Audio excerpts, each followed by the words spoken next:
এতক্ষণ পল্লীগীতি শুনলেন। শিল্পী ছিলেন মোসাম্মদ জেসমিন আক্তার। বাংলাদেশ বেতার, রাজশাহী। এখন শুনবেন স্থানীয় সংবাদ। আসসালামু আলাইকুম। বাংলাদেশ বেতার, রাজশাহী।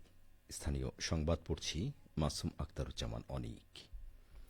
বাণিজ্য মন্ত্রণালয়ের উপদেষ্টা শেখ বশিরউদ্দিন বলেছেন, বিগত ১০ বছরের মধ্যে দেশে সর্বোচ্চ দরে চামড়া কেনাবেচা হচ্ছে।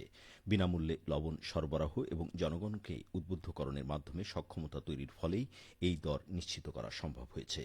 বাণিজ্য উপদেষ্টা আজ দেশের দ্বিতীয় বৃহত্তম চামড়া আড়ত নাটোরের চক বৈদ্যনাথে জেলা চামড়া ব্যবসায়ী গ্রুপের সাথে মত বিনিময়কালে এসব কথা বলেন।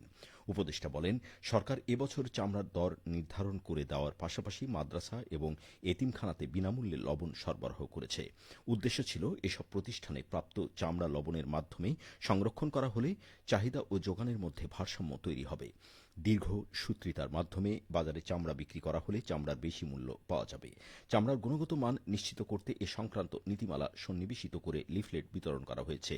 মসজিদে ধর্মীয় নেতাদের মাধ্যমে খুতবাতে জনসচেতনতা সৃষ্টি করা হয়েছে। ফলে এবছর চামড়া কেনাবেচায় আমাদের সক্ষমতা বৃদ্ধি পেয়েছে। চামড়া ব্যবসায়ী গ্রুপের নেতৃবৃন্দ এবং জেলা প্রশাসন ও পুলিশের ঊর্ধ্বতন কর্মকর্তাবৃন্দ এ সময় উপস্থিত ছিলেন। উপদেষ্টা সরকারি লবণের প্রণোদনাপ্রাপ্ত একটি মাদ্রাসার প্রাপ্ত চামড়া সংরক্ষণ কার্যক্রম পর্যবেক্ষণ করে সন্তোষ প্রকাশ করেন। ভারতসহ পার্শ্ববর্তী কয়েকটি দেশে করোনা ভাইরাসের নতুন ধরনের সংক্রমণ বেড়ে যাওয়ায় এবং অন্যান্য দেশে ভাইরাসের এই ধরনটি ছড়িয়ে পড়ার আশঙ্কায় নতুন সতর্কতা জারি করেছে স্বাস্থ্য অধিদপ্তর। জরুরি প্রয়োজন ছাড়া ভারত এবং ভাইরাস ছড়ানো অন্যান্য দেশে ভ্রমণ থেকে বিরত থাকার পাশাপাশি ঝুঁকি মোকাবেলায় সব স্থল ও বিমানবন্দরে হেলথ স্ক্রিনিং ও নজরদারি বাড়াতে বলা হয়েছে। গতকাল স্বাস্থ্য অধিদপ্তরের সংক্রামক রোগ নিয়ন্ত্রণ শাখার পরিচালক অধ্যাপক ডা হালিমুর রশিদের স্বাক্ষরে এসব নির্দেশনা দেওয়া হয়। সেখানে বলা হয়, পার্শ্ববর্তী বিভিন্ন দেশে করোনা ভাইরাসের নতুন সাব ভেরিয়েন্ট এর সংক্রমণ বৃদ্ধি পাচ্ছে।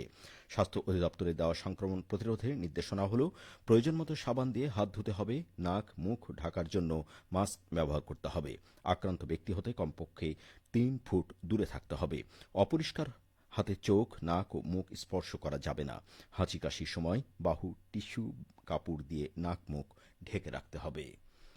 পরিবারের সাথে ঈদ উদযাপন শেষে উত্তরাঞ্চল থেকে রাজধানীতে ফিরতে শুরু করেছেন মানুষ। সিরাজগঞ্জের মহাসড়কে ও বাসস্ট্যান্ডগুলোতে যানবাহনের জন্য অপেক্ষা করছেন রাজধানীমুখী মানুষেরা। আজ সকাল থেকে এই চিত্র দেখা যায়। হাটিকুমরুল হাইওয়ে থানার অফিসার ইনচার্জ আব্দুর রউফ বলেন, পরিবারের সাথে ঈদ উল আজহা উদযাপন শেষে সকাল থেকেই ঢাকায় ফিরতে শুরু করেছেন কর্মজীবীরা। সিরাজগঞ্জের যমুনা সেতু পশ্চিম সংযোগ মহাসড়কে ঢাকামুখী যানবাহনের পরিমাণ বৃদ্ধি পাচ্ছে। এখন মূলত বেসরকারি চাকুরিজীবীরা রাজধানীতে ফিরছেন। সিরাজগঞ্জের বিভিন্ন বাসস্ট্যান্ড সহ মহাসড়কের হাটিকুমরুল গোলচত্বর ও কড্ডায় যানবাহনের জন্য ভিড় করছেন ঢাকামুখী মানুষেরা।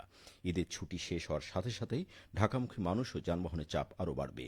তিনি আরও বলেন, ঢাকামুখী যাত্রীদের নিকট থেকে অতিরিক্ত ভাড়া আদায় রোধে ও নিরাপত্তা নিশ্চিতে দায়িত্ব পালন করছে হাইওয়ে পুলিশ সদস্যরা।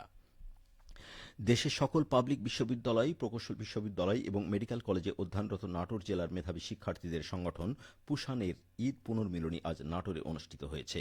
নাটোর নওয়াব সিরাজউদ্দৌলা সরকারি কলেজ কনফারেন্স কক্ষে অনুষ্ঠিত পুনর্মিলনীতে প্রধান অতিথি হিসেবে উপস্থিত ছিলেন নাটোর সদর উপজেলার নির্বাহী অফিসার আক্তার জাহান সাথী। বিভিন্ন পাবলিক বিশ্ববিদ্যালয়ের প্রায় 18,000 শিক্ষার্থীদের সংগঠন public university students association of Natore পুশান এর সভাপতি মোহাম্মদ মিরন ইসলাম অনুষ্ঠানে সভাপতিত্ব করেন। অনুষ্ঠানের বক্তারা বলেন, শিক্ষা ও সহযোগিতার মাধ্যমে সারা দেশের উচ্চশিক্ষা প্রতিষ্ঠানের শিক্ষার্থীদের বিনি সুতার মালাই গাথা প্ল্যাটফর্ম পুশান মেধাবীদের সংগঠিত করে মেধাবৃত্তি প্রদান এবং সৃজনশীল কার্যক্রম পরিচালনা করে আসছে। এই কার্যক্রম সারা দেশে প্রশংসিত। শিক্ষার্থীরা পড়াশোনার পাশাপাশি মেধার চর্চা, সৃজনশীলতার বিকাশ, সর্বোপরি দেশপ্রেমে উজ্জীবিত হয়ে দেশের কাণ্ডারি হিসেবে গড়ে উঠবে বলে বক্তারা আশা প্রকাশ করেন। বিকেলে অনুষ্ঠানে দ্বিতীয় পর্বে শিক্ষার্থীরা উত্তরা গণভবনে বিভিন্ন দুষ্প্রাপ্য গাছ ও ফুলের সাথে পরিচিত হন।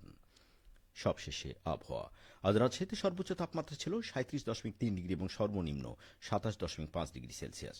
সন্ধ্যে 6টায় বাতাসে আপেক্ষিক আর্দ্রতার পরিমাণ ছিল 71%। রাজশাহী পার্শ্ববর্তী এলাকায় আগামীকাল সূর্যোদয় ভোর 5:15। সংবাদ শেষ হল। আমাদের পরবর্তী স্থানীয় সংবাদ প্রচারিত হবে আগামীকাল সকাল 8:10।